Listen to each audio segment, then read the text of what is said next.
Did you ever stop to ask yourself, why did Jesus even bother calling the disciples? Seriously, could the Son of God not have done everything better, faster, and more perfectly without those knuckleheads? They were constantly messing up. They didn't show a lot of faith much of the time. The fact that even the Son of God sought community is the most profound lesson for you in your own journey. The journey you're on right now is too long, too hard to take alone. You need a community that shares your vision. I'm David Morrow. Welcome back to Following the Star. This is day 11. And we've moved into the action phase with the plan. And now today we're going to focus on the essential support system for that plan, the company, or you might call it a connect group. The theme is simple: strength found in walking with those who share the same vision. Jesus, the master planner, sought community, people he could share vision, life, dreams, and heartaches with. And yes, people he could invest in. Despite their flaws, he invested in those knuckleheads. And his investment paid a huge dividend in the years and generations and centuries that followed. From the opening of the book of Acts right until today. You see, I think Jesus chose those imperfect people for disciples just so that we could see that he can use us too.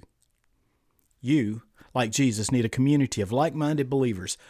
For most of us, we find that in a local church, and even more intimately in a small group or a neighborhood Bible study. But the years of COVID-19 shutdowns triggered an unknown phenomenon, what I would call Christianity in isolation.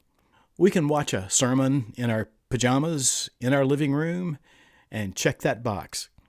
But that is not good for us, nor for the cause of Christ. The very nature of the good news is sharing it with others. Just this year, I've experienced the joy of a group in the good times and in the heartfelt compassion, prayer, and support in the hard times. We are designed for connection. The Magi profoundly understood the power of the cohort, the connect group, the community. They were highly trained individuals, but they traveled together because they realized the journey was simply too long, the desert too vast, and the gifts too valuable to carry alone. The strength of a community lies not just in shared resources, but in a shared vision. When one magi was exhausted, another could navigate. When one doubted, another could recall the prophecy. They became mutually dependent, their individual strengths covering the collective weaknesses. This mutual dependence wasn't a flaw. It was a feature of their plan. In our faith journeys, we are often tempted to walk in isolation, thinking our spiritual struggles or callings are uniquely ours. And sometimes we think, I don't want to bother them with my life. Or there are times that it's just so personal. It's hard to be open and transparent.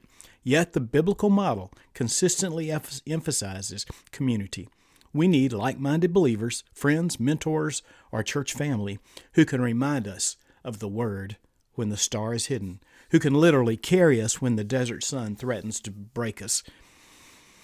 The journey with Christ is a marathon, not a sprint.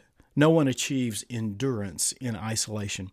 We need these companions to stabilize us, to challenge us, and sometimes to push us forward when we want to look back. This Advent, I want you to reflect seriously on your traveling companions. Who walks with you? If your mission feels overwhelmingly hard, or if you find yourself constantly looking back at your old life, it may be a clear sign that you're trying to carry the burden all alone.